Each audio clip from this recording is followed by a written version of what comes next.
Good evening and welcome to our UF 2020 Virtual Pre-Health Kickoff Week. We are excited to have you with us to kick off our professional presentation series. We will host a Q&A session immediately following our presentation to answer any questions you might have. Our speakers tonight include members from our UF Pre-Health Advising Team. I will let them briefly introduce themselves. Hi everybody, my name is Meredith Beaupre. I work in the honors program. So I work very, very closely with our pre-health advisors over in liberal arts and sciences. I am specific to the honors program. So if you are an honors gator and if you are pre-health or think you might be pre-health or want to discuss whether or not you should be pre-health, then I'm here to help. I can be reached, all of our information is on our honors webpage, but I have Zoom hours for the fall. Everything for us is on Zoom. I've got express hours, walk-in hours, twice a week, and I also am happy to have appointments. And so when we are not in a pandemic, we are housed in Walker Hall, but for this semester, we're on Zoom. So if you are an honors gator who's pre-health, let me know. I'm excited to work with you.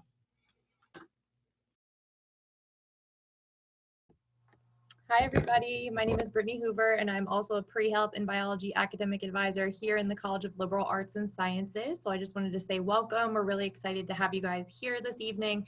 A little bit of background on me. I am a double gator, so I went to the University of Florida and obtained my bachelor's degree in anthropology. I also obtained my master's in higher education, so I really enjoy working with students and what I've been doing. A little background on my professional career. I started in UF admissions and then I've been advising for about the last 7 years. I started in Innovation Academy and then I've specifically been a pre-health and biology advisor for the last 3.5 years. So I'm really excited to work with you guys and welcome.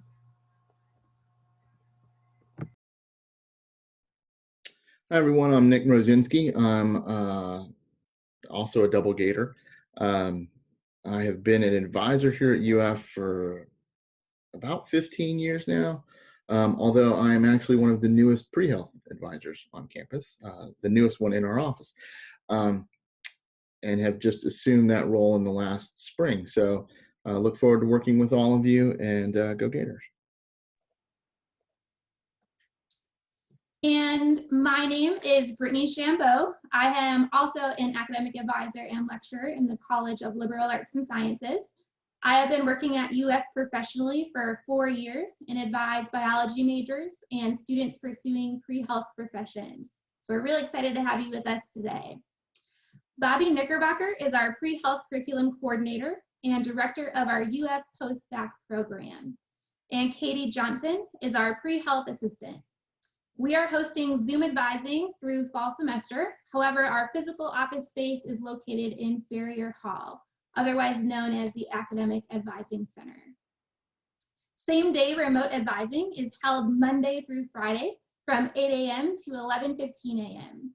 We offer a variety of services for students, such as one-on-one advising sessions, 30-minute appointments, pre-health workshops, application assistance, mock interviews for students who receive interview invitations.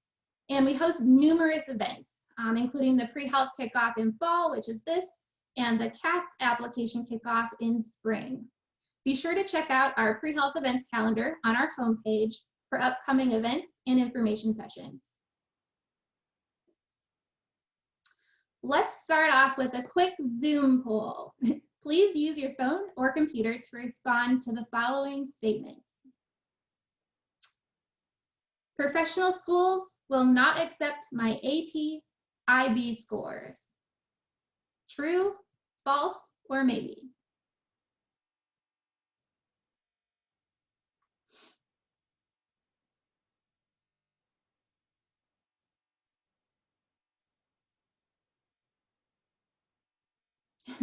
A lot of students leaning towards maybe.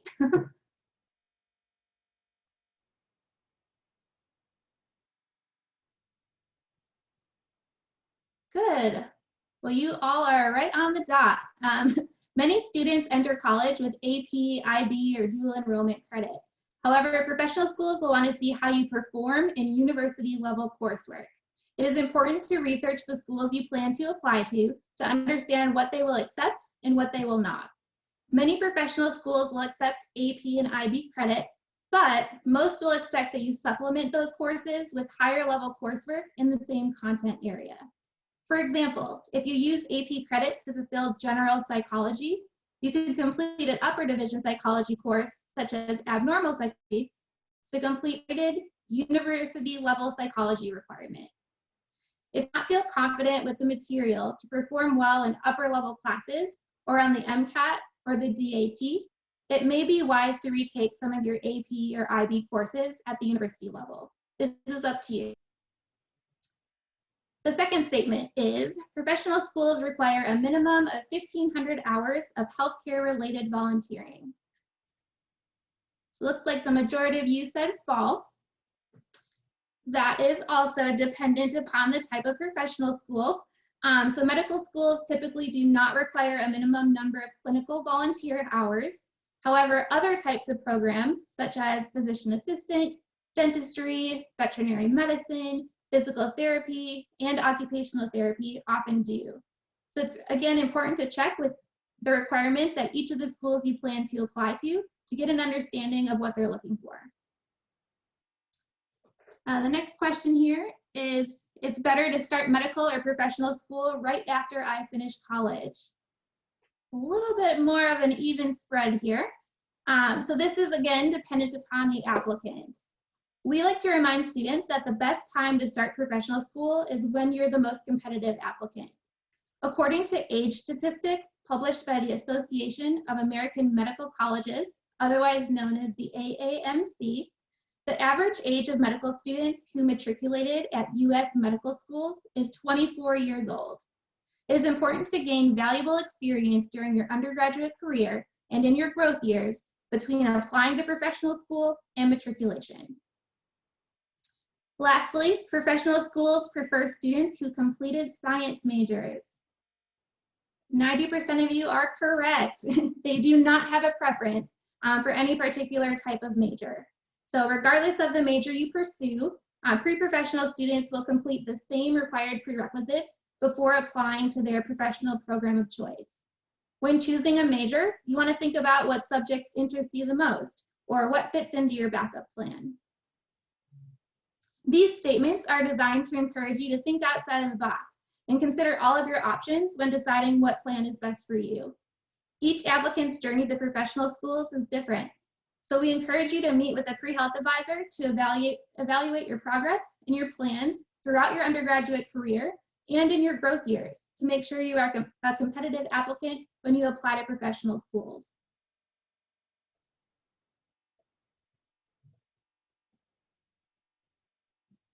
Professional schools are interested in applicants who demonstrate academic and holistic preparation. We will discuss these aspects in further detail throughout the presentation. Competitive applicants are genuinely interested and passionate about the profession they are pursuing. They are well-rounded, both in their academic preparation and in the depth of the experiences they choose to participate with. They choose to take diverse courses to teach them about cultures and values outside of their own. They make time to learn about themselves, their strengths, and what makes them unique. It is important to know about the profession, the patient-family experience, yourself, and other cultures. Your application should demonstrate a holistic view of why you are pursuing your profession of choice and the impact that you want to make on others. ExploreHealthCareers.org is a fantastic free resource to use to find information about different health careers. The site provides easy access to updated, peer-reviewed career descriptions to different health careers that suit you. Careers can be filtered by salary, education commitment, and more. Feel free to visit this site at your convenience. Reflection is an important skill to practice throughout your undergraduate and professional career. When exploring different health career paths, we encourage you to reflect on the following questions. What tasks do I envision doing with patients? Do you want to be the one performing certain procedures for patients, such as inserting catheters, GI tubes, or performing brain surgery? Or maybe you prefer assisting with pain management, more behind the scenes. Do you see yourself assisting a patient with rehabilitation after recovering from a recent surgery? What role do you want to play specifically? How long do I want to be in school or higher education? This is a big one. Are you thinking 6 to 7 years of higher education to become a physician assistant or a physical therapist? Maybe it's 6 to 8 years for professions like occupational therapy or a pharmacist. Or maybe it's 8 years plus for professions such as dentist, physician, or veterinarian. How many hours per week do I want to work? Are you looking for a 40-hour work week, maybe a 9-to-5 structure? Or are you okay with working 60 to 100 hours per week with on-call, night, and weekend shifts? What does your ideal work-life balance look like? Do I want to work under the supervision of another professional, or do I prefer to work on my own? Do you prefer to be the lead physician on a medical case, or would you prefer to work under the supervision of another professional, such as a physician assistant, a dental assistant, or a physical therapist assistant? Lastly, am I comfortable with making difficult decisions? In a life or death situation, are you able to think critically, quickly, and confidently to make a difficult decision on behalf of a patient? Can you remove your personal feelings from a medical diagnosis to help create a non-biased treatment plan? We encourage you to reflect on these topics before committing your academic and professional career to medicine or a related health career.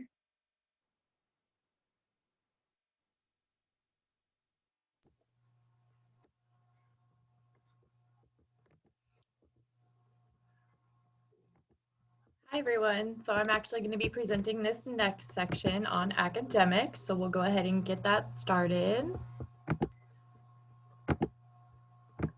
Okay, so when we discuss academics, some of the things that we'll be covering today are going to be majors, minors, certificates, elective courses, prerequisite courses, as well as required entrance exams for the different pre-professional careers that we offer here at the University of Florida and throughout the country. So I usually like to get started with talking about majors because we get this question quite a bit. What looks better for medical schools, right? So biology, Spanish, arts, business.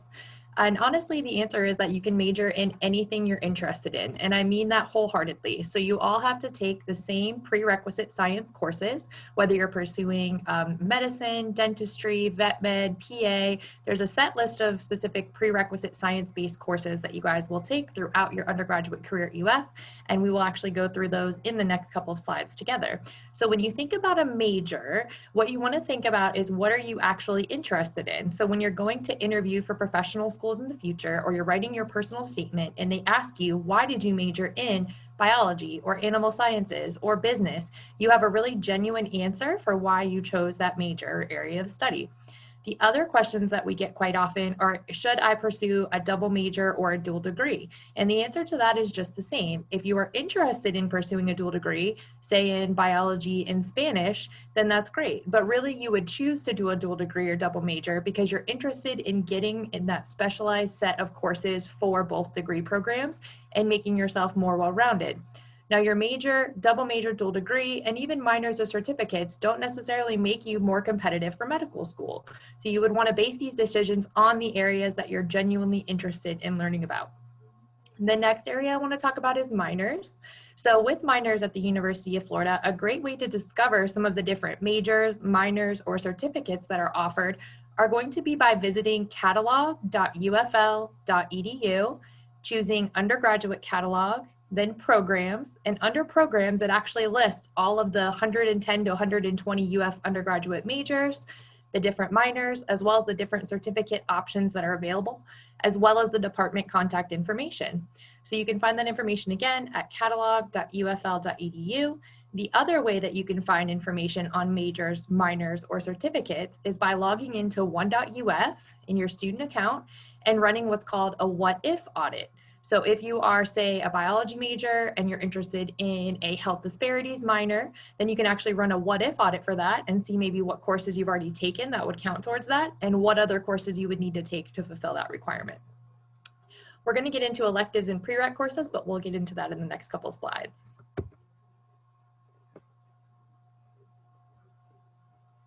And one quick thing I wanted to mention, we will actually be holding all questions until the end. We will be having a question and answer session at the very end of this presentation for about 15 to 20 minutes.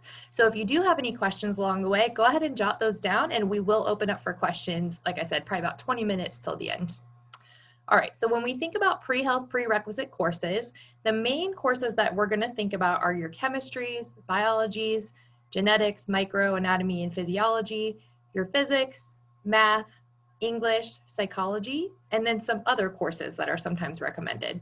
So if you look up at the top of this screen here under the prerequisite chart, you'll see medical, dental, veterinary, pharmacy, PA, PT, OT, and optometry. Those are the different professions that we advise for here in the College of Liberal Arts and Sciences. If you have specific questions about nursing, UF Nursing does actually like to do their own advising, so I encourage you to reach out to them.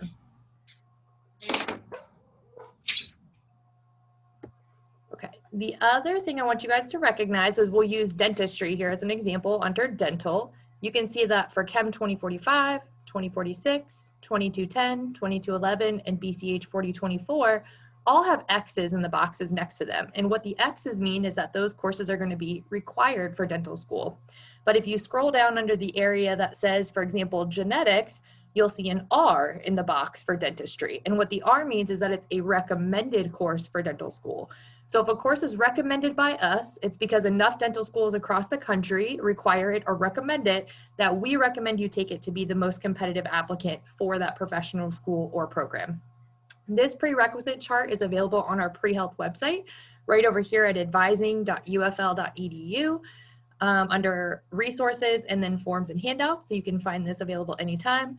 A few other things I like to mention are academic course loads. So to have a competitive course load at the University of Florida, your first few semesters, we recommend keeping it between 12 to 14 credits in semester 1 and maybe even into semester 2, as well as 2 core science and math classes. Usually we have you guys starting out in some sort of math and chemistry because chemistry is the longest part of your sequence to most of these professional schools. The other thing to consider is every semester after, so after semester 2 or 3, then you would want to look at taking 15 to 18 credits with 2 core science and math classes. And to make yourself have a well-rounded schedule, besides those 2 core science and math, you would also take major courses, minor courses, electives, and anything else that you might be interested in. Gen Eds, words courses, things of that nature. All right, so these are our academic model semester plans. So as you can see here, this specific semester plan covers medicine, podiatry, chiropractic, and naturopathic medicine. And you can see in the first year, in the fall term, we actually have the student coming in and taking Intro to Chemistry, which is the Chem 1025, and Pre-Calculus, which is Mac 1147. Then moving into the spring, you can see that they move into Chem 1, Chem 2045, and Calculus, which is Mac 2311. So those are the courses we recommend you take in your first few semesters. As you're moving through the timeline, you can see down here in the 3rd year, in the summer, this gives you the timeline for when you would take your MCAT if you don't plan to take a growth year and apply after your junior year. So you would apply that junior year summer.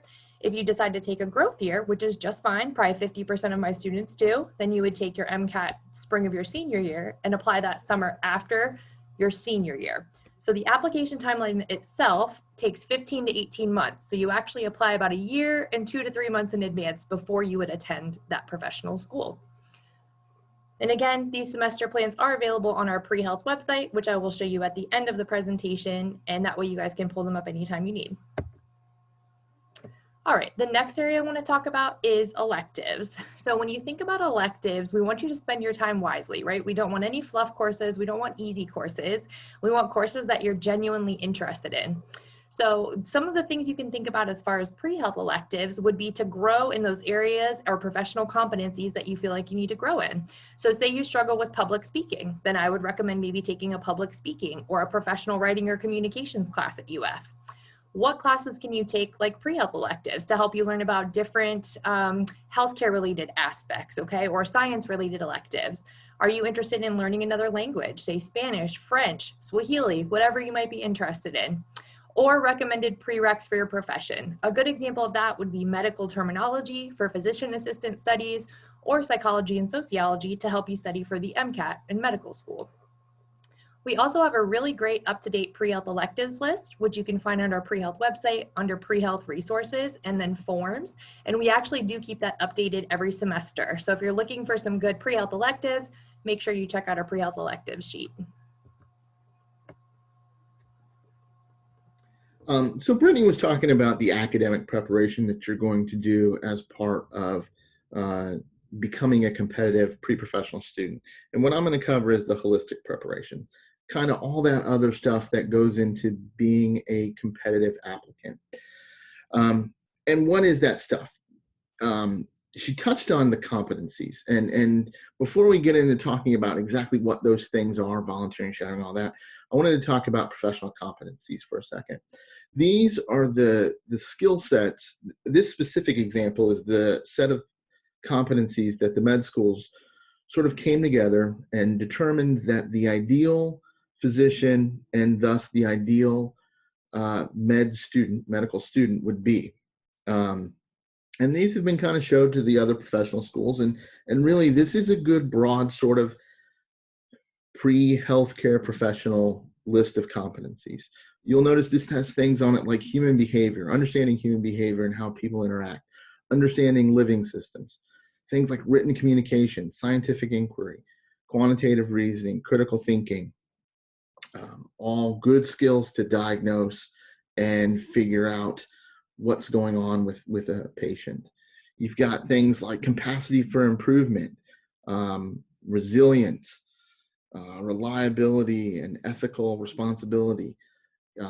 As a healthcare professional, you're going to be dealing with some very adverse situations as a student, as a med student, as a healthcare professional student, you're going to be dealing with some very tough and challenging situations, and you need to be able to bounce and recover.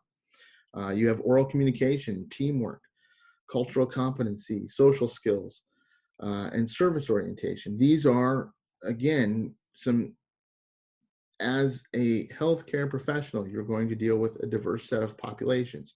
You're going to have to interact with them. You're going to have to interact with other members on your team, because we know healthcare is not a single person acting alone, but they're made up of a team. So these are the things that you need to use your holistic application to address and demonstrate that you have started experiencing these sort of skill sets and developing these sort of skill sets as you move forward in the application process. And you do that by what we call the circle of life. Over the years, as you come and speak to us and visit us, we're going to talk a lot about this. You'll notice that it has academics and entrance exams on top, but this is the circle of life that is there to sort of build the competitive application for your professional schools. Academics, entrance exams. Can you go back 1 second for academics and entrance exams are about 40% of it, but you also have research, shadowing, clinical experience, community service, and teamwork and leadership. And I'll talk about each of those individually. Okay. So the first one we're talking about is community service. This is the same community service you're very much used to over the years. It's going out and showing that you care about the world. Healthcare is a field about giving care to people, and the schools want you to demonstrate that. So it doesn't have to be medical related. It should be stuff that you're interested in. A consistent, meaningful experience is far more important than shadowing or than participating in an environment that you're not necessarily passionate about. It's good to have passions outside of health, believe it or not. And it's a good way to be involved in your community. And I think this is one thing I want to stress here, is that this is about your community. It's about the community you're living in. And the schools consider you a Gainesville resident when you are in Gainesville for school. And so they expect you to be serving your Gainesville community and giving back to the local community. And so some examples here, we have after school programs, we have assisted living facilities, homeless shelters. In the picture, you can see that they're actually out in the wilderness, probably doing a cleanup of something. whatever you want. This is a great way to connect with the community. It's also a great way to start networking with people in the community. And so, can't stress this enough. This is the easy one. This is the one we all know. Shadowing. We kind of touched on this a little earlier. Shadowing is observing the profession you are interested in the environment that they actually act. So this is in the hospital, in the dental office, in whatever their setting is, watching them practice, observing them practice, and taking notes. For some programs, there may be a minimum. Some programs may not have a minimum, but you have to have a letter from a letter of recommendation from a professional in that field. And so you probably need to shadow in order to connect with somebody to write a letter about you. But you should do this also in different settings. So if you're, for example, interested in being a doctor, you want to make sure you're shadowing in a hospital, but you also want to make sure you're shadowing in an office, in a smaller practice, to get a wide sort of observation of what the patient-physician interaction will be. It's important to shadow different specialties. You may have a goal to be a world-famous neurosurgeon, but you also want to shadow all types of other physicians so that you know the broad range of the field and not just one specialization. Also, it's important to remember that those specializations are competitive, and so it's no guarantee that you will become the neurosurgeon. In terms of observation and confirmation, you want to make sure that you are observing. Shadowing is not just sitting in the corner paying attention to what's going on. It's really kind of examining what's going on, and taking notes, noting the patient interaction, knowing what's good with it, knowing what's bad with it.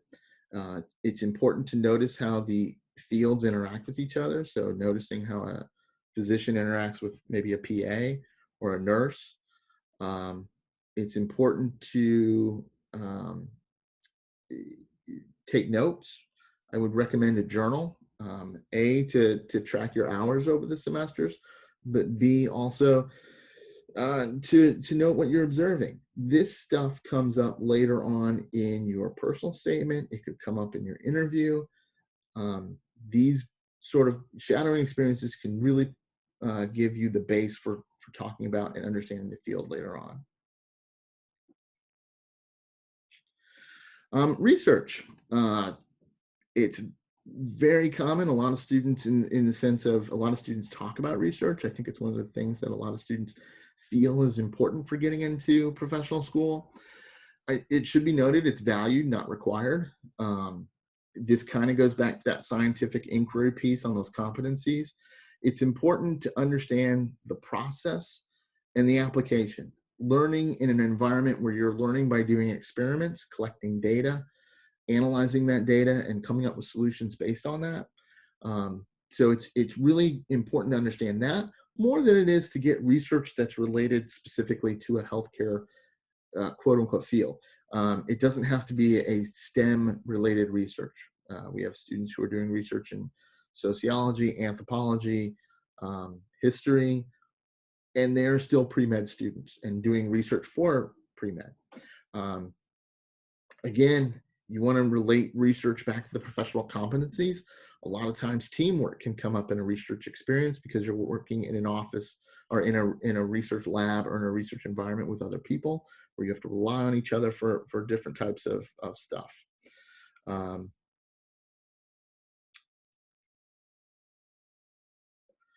Clinical volunteering or employment. This one is a little bit more, it says volunteering, and that's important, but it's the clinical aspect that's important here. Clinical means in that patient care setting. So with clinical volunteering, we're volunteering in the hospital, in the actual, in a practice, or we're being employed in a practice. Again, we want a consistent and constant experience. It's more important to do one thing consistently for many, many semesters versus doing, a wide collection of very shallow opportunities. It's meaningful. You want to be able to interact with patients in that patient setting. That's important because patients, for example, if you're volunteering with, handicapped children in a community environment, maybe at a camp, that's a very different setting than volunteering in an actual hospital where they are patients, and understanding and being able to work with them from that somewhat powerless position of being a patient. You want to have, so it has to have contact with patients. You want a meaningful experience. Brittany mentioned it before. There are some fields that actually have a required amount of clinical volunteering. PA has a pretty substantial volunteering requirement for the most part. A lot of times, this is tough to get as a student. It's not impossible, but especially if you're doing a program like PA, you almost have to plan on a growth year to really get that 1,000, 2,000 hours of clinical volunteering that makes you competitive for those programs. This is sort of broadly towards, this slide is slightly directed towards humans, but we have to keep in mind that our vet students need small animal, exotic animal, and large animal experience to be competitive for those programs. Leadership, this is the one that's really familiar to all of us. We have employment, student organizations, being a TA, ambassador programs. These are the stuff that you do already. So this is going out and being part of a student organization. And I usually recommend at least two. One that's somewhat professionally related, but one that's also just for fun, something you enjoy doing. You'd be surprised that you can connect with a lot of students in something like an intramural team, where they may not be pre-health students, but they may be related or connected to people who are actually in the healthcare system. And that means that that's a good networking opportunity that you can develop into a shadowing opportunity later on. So it's always good to kind of balance it, one professional, one non-professional. We don't want to overlook employment. Just general jobs are very important at demonstrating some of those competencies that we talked about: teamwork, reliability, ability to handle adverse situations, resilience. All of those things you can demonstrate working for the help desk at UF. So don't ever overlook employment as an important part of something you can do to prepare yourself down the road for a professional school.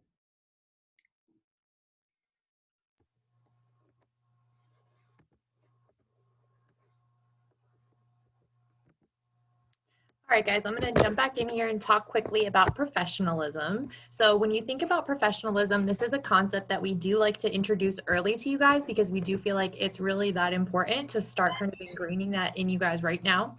So when you think about professionalism, anything from email, social media, communications, so with schools, professors, your peers, any patients you might be working with, employment supervisors, you want to make sure that you're putting your best self forward. So in all communications, you want to make sure you're keeping it professional. A great example of this would be, instead of, "Yo, Brittany, can you help me get into this class?" it would be, "Good afternoon, Advisor Hoover or Mrs. Hoover. I have a few quick questions. How can we meet for advising?" So just taking that extra step to make sure that you're maintaining professionalism in all forms of communication early on. The other way is going to be to demonstrate it. So when you think about those professional competencies that we've been talking about throughout the presentation today, the reason why they're so important is because those activities that you're working in now, whether it's physician shadowing, community service, employment, working in a research lab, or making that relationship with an academic professor, you're going to be asking them for letters of recommendation in the future. So you're going to want to make sure that they can talk about all of those different professional competencies in that circle in your letters of recommendation. So as many of them as they can cover. If you are working part-time at Publix, for example, are you reliable? Are you responsible? Do you have great communication and customer service skills? Are you trainable? Are you a leader? Are you someone who kind of takes it a step further when maybe you don't have to, okay? So thinking about ways that you can maintain professionalism now throughout school, as well as demonstrate it through those activities in the future, okay, guys? All right, here's a few reasons it's great to be a pre-health Gator at UF. We have a large and diverse pre-health community at the University of Florida. Last year, we had about 3,400 applications to professional schools around the country for medicine, dentistry, PA, PT, OT, pharmacy, and vet med. So we definitely have a very large and diverse pre-health related community. We have a ton of student organization and involvement activities for you guys to get involved in. So if you haven't yet, my homework to you after this presentation is going to be to go on over to the Student Activities and Involvement website and create what's called your Gator Connect account, and go ahead and start looking at some of those pre-health related clubs and organizations, as well as maybe a club or organization that you're interested in joining for your interests. There's rigorous courses taught by top professors. So when students are applying to professional schools from the University of Florida, they have no doubt that the students' courses that they've taken have made them not only well prepared for those entrance exams that they'll take, but it also makes them well prepared for their professional school journey in the future. Research opportunities through the University of Florida are very abundant. So we actually have a center on campus that's called the Center for Undergraduate Research. They have ambassadors that can help you with the process of obtaining research. A few other places we usually recommend looking for research would be through the UF College of Medicine, UF College of Dentistry, maybe through your major or department, or a minor you're interested in. Just like Nick mentioned, I've had students who have done research in healthcare disparities. So it just kind of depends on what area of research you're interested in. The volunteer opportunities as well are very abundant. So your first semester at UF, whether you're an incoming freshman or a transfer student, I really challenge you guys to find a few ways to get involved. Even with COVID, there's still going to be community service volunteering opportunities. You can do informational interviews with pre-health professionals. You can maybe shadow through telehealth. You can join a club or organization. So really what professional schools are going to be looking at right now, even with COVID, is for students who have found ways to be creative and stay involved throughout their time. The other thing you guys have is us, myself, Nick Mrozinski, Brittany Chambeau, and Meredith Beaupre, as well as Bobby Knickerbocker. We are here to help teach you guys along the way, prepare your applications, and just make you the most well-rounded and prepared applicants for pre-health professional schools. All right, so I know we've referenced this a couple times today. If you guys haven't yet, click on this website or go ahead and copy and paste it into your browser. Everything we've talked about today, from the prereq chart to the model semester plans, the pre-health resources, whether that's clinical volunteering, shadowing, research, as well as the presentations from this week will be uploaded next week, are available on our pre-health website. So if you haven't yet, check out our pre-health website. It also has our most up-to-date Zoom advising information and any events that we'll be hosting throughout the semester. All right, and finally, a couple of the pre-health resources we have available for you guys. The Pre-Health Essentials course is a free, non-graded Canvas course that's available for you guys to join on our pre-health website. If you log on to the pre-health website and look at the left-hand menu, underneath that drop-down menu on the left-hand side, you'll see some boxes. It's actually, I believe it's an orange or blue box that says Pre-Health Essentials, but you can join that there. Some of the great examples there are career exploration. So say you want to find out what's the difference between allopathic and osteopathic medicine, or what are some international opportunities to get involved for pre-health students. You can find that information in Pre-Health Essentials anytime, 24/7. The pre-health listserv. So if you haven't yet, please join the pre-health listserv. Anything we send there will be directly from the pre-health office, the pre-health advising office, or something related to UF professional schools and programming. So we will send that through the pre-health listserv. The pre-health buzz will be for any outside opportunities. Say a College of Medicine wants to come and give a presentation, we would put that on the pre-health buzz. Your pre-health action plan. So besides joining a club or organization this semester and maybe one or two community service opportunities, I also challenge you after this meeting and in the next week to go ahead and create what's called your pre-health action plan. So first is going to be your model semester plans, which will be available on page 1. And utilizing the model semester plans we talked about earlier on the pre-health website, as well as the catalog or your major or college advisor to discuss all of your major and college advising questions. Page 1 is a great way to plan out your academics. Page 2 is going to be where you can start to jot down ideas for involvement and different ways that you can make yourself competitive for those holistic opportunities. And then also we have Beyond 120 courses related to pre-health for students in the College of Liberal Arts and Sciences.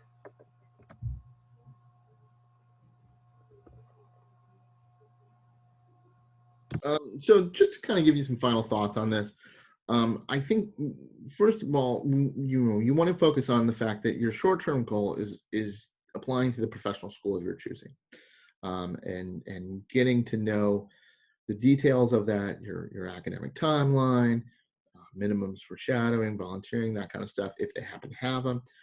But your long-term goal, which is not necessarily exclusive of your short-term goal, is to become an excellent healthcare professional. And that's kind of where I go back to those competencies and really sort of understanding that what it takes to be a good healthcare professional is developing all of those and finding ways to develop those.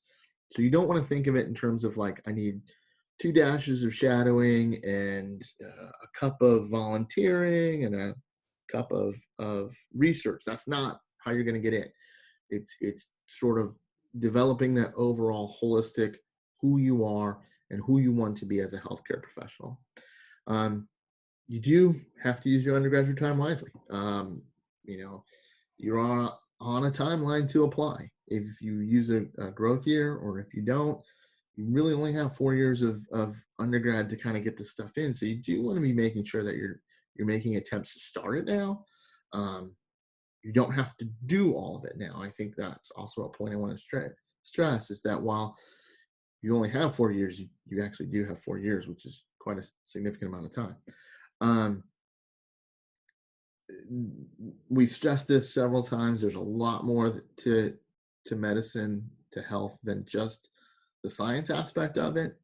That said, it's very important. And we don't want you to overlook the science aspect of it. But that they go hand in hand. But ultimately, this is a journey to create an application that is going to give a very overall story of you. And it's kind of your decision today to kind of decide what you want that application to kind of say. And so one step at a time, you can kind of put this together pretty well and make yourself very competitive for the schools that you're looking to get into. So before we get into our question and answer session, we would like to thank you for making time to attend our pre-health advising presentation. We hope you were able to take away some helpful tips and strategies as you continue in your pre-health undergraduate career. We have an incredible lineup for you this week. The UF College of Pharmacy will be presenting a live Zoom session tonight from 6:15 to 7:15. The UF Department of Occupational Therapy and the College of Vet Med will be presenting on Tuesday evening. On Wednesday evening, we have the College of Dentistry and Department of Physical Therapy presenting. And to close out the professional series, we will have the UF College of Medicine and UF School of Physician Assistant Studies presenting on Thursday. Zoom capacity is limited, so we will post recordings of each of these sessions following the event. As a final reminder, we are also hosting a virtual involvement fair throughout the week, so please check out our pre-health kickoff website to view pre-recorded informational videos from numerous student and community organizations to get involved with.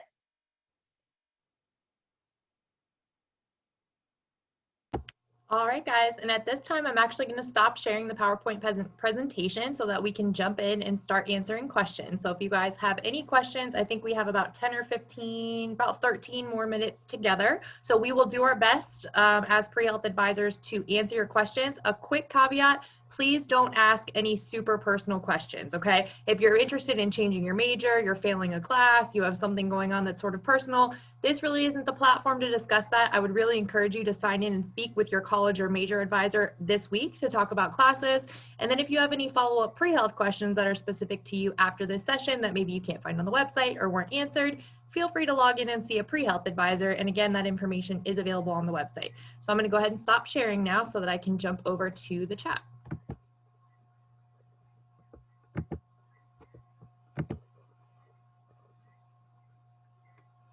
Okay, and it looks like Meredith has actually been answering, and Nick, some of these questions. So I'm going to look and see where we need to go to. Britt or Nick, do you kind of know where we are if you want to jump in and get the first one? We have a couple at the top still that haven't been addressed, but Okay. I may have covered this a little bit. What are some good ways? What are good ways to get so many hours of volunteering? Starting early, realizing that 1,000 hours of volunteering or experience is essentially, I think that's a half year of a full-time job, right? So if you spread it out though, 10 hours a week, you can easily get that over 4 years. And that's a lot. 1,000 is not, it's common for some of the programs like PA, but that's a lot of volunteering for other programs. So, but if you start consistently and small, you can get the volunteering while you're an undergrad. I will jump in and get the next one real quick. So I didn't see an answer for this one. It says, how do medical schools view dual enrollment credits? So anything you've taken for a letter grade should be fine. I usually recommend that if you've gotten, a C+ or B or better, you should be good to go. Even if you've gotten a C in a course, as long as you show an upward trend and do well in your science classes in the future at the university level, then you're totally fine. So I would say anything with a letter grade, you're good to go. Anything you've taken for AP IB ACE credit, just like Brittany mentioned earlier, you would want to think about either repeating it at UF for a letter grade or making sure that you really just understand that content for those professional tests and exams. Okay, guys? Nick answered. Sorry to interject real quick, but you mentioned that it's fine to do dual enrollment classes so long as you do well in them, obviously. Okay, so I shouldn't be worried about them. Yeah, no, as long as you did well in them, you should be totally fine. Okay, thank you. Thank you. I will jump in with the next one. I see, does virtual shadowing count as actual shadowing? The thing you want to be careful of with the virtual shadowing is that you do it with an accredited person or institution. So make sure that if you see telemedicine or these opportunities that are virtual, you just want to check into the background, make sure they are legitimately certified professionals in the field.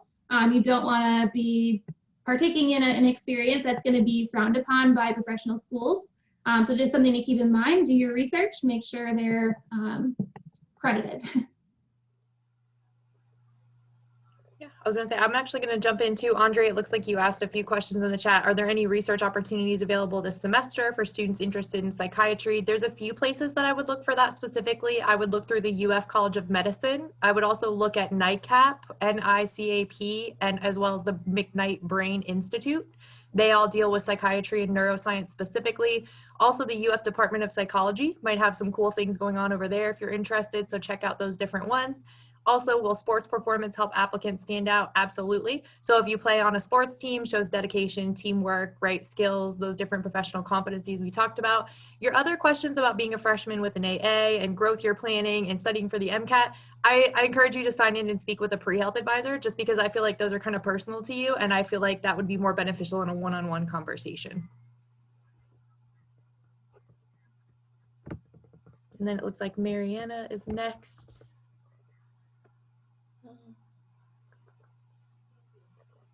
So it says, should we meet with the same advisor all 4 years? You should have a similar college or major advisor. Now that is, so some colleges do it different. For example, College of Agricultural and Life Sciences, you'll have a specific department or major advisor. For example, if you're Family Youth Community Sciences, you might meet with Cat Beatty Ivy all 4 years.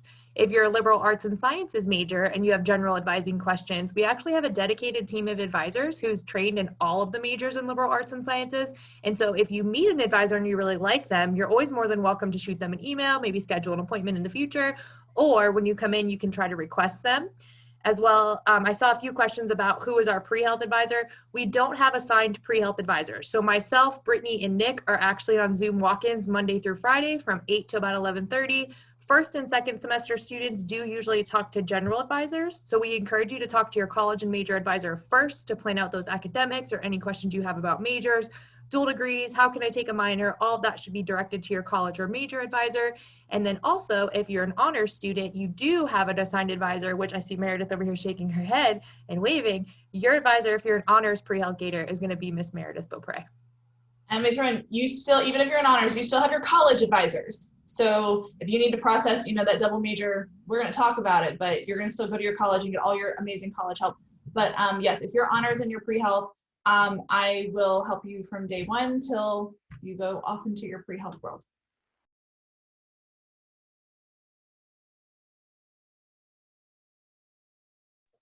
I see a question. Will the Zoom meeting ID be the same for all of these? No. Each of the Zoom links for each professional Zoom presentation is going to be different. So you will find each of those Zoom links on our pre-health kickoff website, which was referenced in our presentation. And it's on our homepage, actually, right at the top. If you go to the UF Pre-Health Advising Office homepage, it's the first link right at the top. Really quickly, I wanted to jump in and answer. I see a lot of questions about where can I find research, where can I find volunteering, where can I find community service, all for this semester. A couple places. So we actually, if you go to our advising.ufl.edu/pre-health page, just like Brittany S. just mentioned, up at the top, we have the pre-health kickoff page link. Click on that. We have a virtual involvement fair that started today. So we have some videos and some different clubs and organizations to get involved in there. The other place that we have posted all year round for Gainesville and surrounding communities opportunities is if you go to that same pre-health advising page, on the left-hand side, you'll see a menu. You click on the menu that says pre-health resources. It's the very bottom option. Once you click pre-health resources, scroll down that page, and on the bottom, you'll see a big section. We have leadership, research, volunteering, community service, clinical volunteering, literally anything you can think of. We have full pages of resources, so don't reinvent the wheel. Go to our pre-health resources page, check out those different pages, and it actually will link you. So if you're interested in the VA and you want to know how to volunteer there, it will link you to their website and how to find that information. So definitely go ahead and check out that pre-health resources page.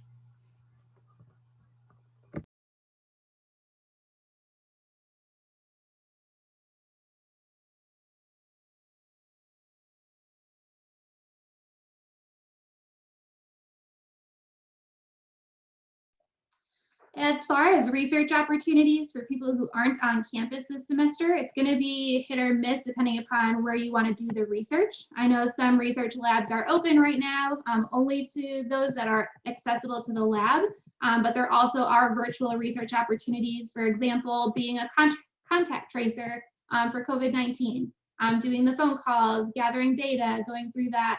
You can be part of those kind of teams as well. So be creative in where you're looking for those opportunities. But make sure once you are back on campus that you are seeking those out through the Center of Undergraduate Research or through departments or majors of interest. Really quickly, I see the last question from Neil. It says, once we complete clinical, non-clinical volunteer hours, is there a system where we input these hours and get them signed off on so that medical schools or professional schools can see them? The answer to that is no. There's no specific place that you have to input them. What we recommend is starting a pre-health resume. So I would go ahead and start that right now. We actually do have an example of that on our pre-health website under forms and handouts. It says pre-health resume sample. Basically, the very top is your personal information. You should all know that.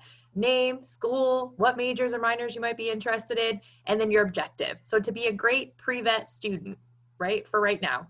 Beyond that, then anything you've done in research, clinical volunteering, shadowing, community service, you would enter that as you would a resume, but you would keep a resume for pre-health separate. So your pre-health related stuff, anything that you've done usually after you've graduated high school is what professional schools are going to be interested in.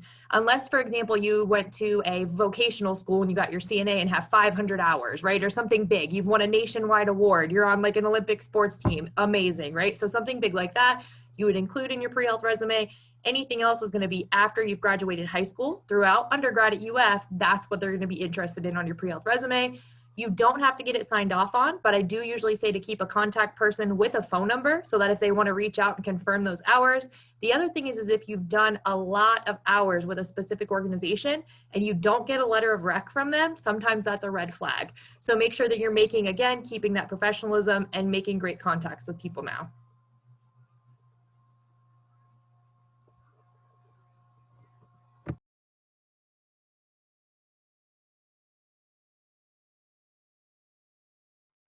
I'll handle the letter of rec question. I think it depends on what in general, I would say no, because it almost feels like the question is, you shadow somebody for a week and you want a letter of rec.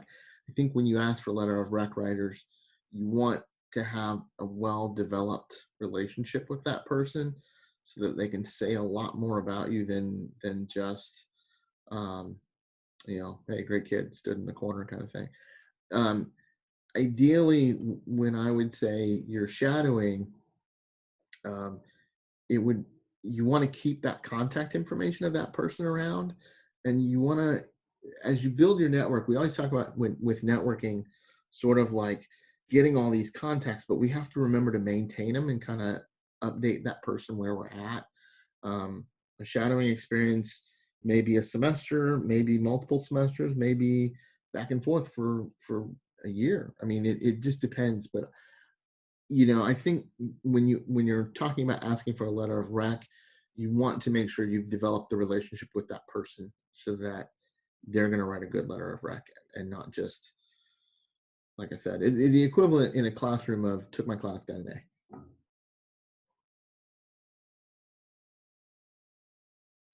All right, everyone. So it's 5:59. We're going to go ahead and let you guys go so you can get a quick water break and be back by 6:15 for UF Pharmacy. Like I mentioned in the comments, I meet with students every single day that say, Miss Hoover, I'm between PA and pharmacy, or I'm between dentistry and medicine. The best way to get out there and explore is going to be through shadowing, clinical volunteering, or employment, see what they're doing every day, okay? And attending these info sessions so you can hear directly from the directors and advisors over in those UF professional schools, okay, guys? We'll be here for Zoom advising, meet with your college and major advisors, join a club or org, and let us know how we can help you along the way. But thank you guys for attending, and we hope you have a great day from the UF Pre-Health Advising Team. Go Gators.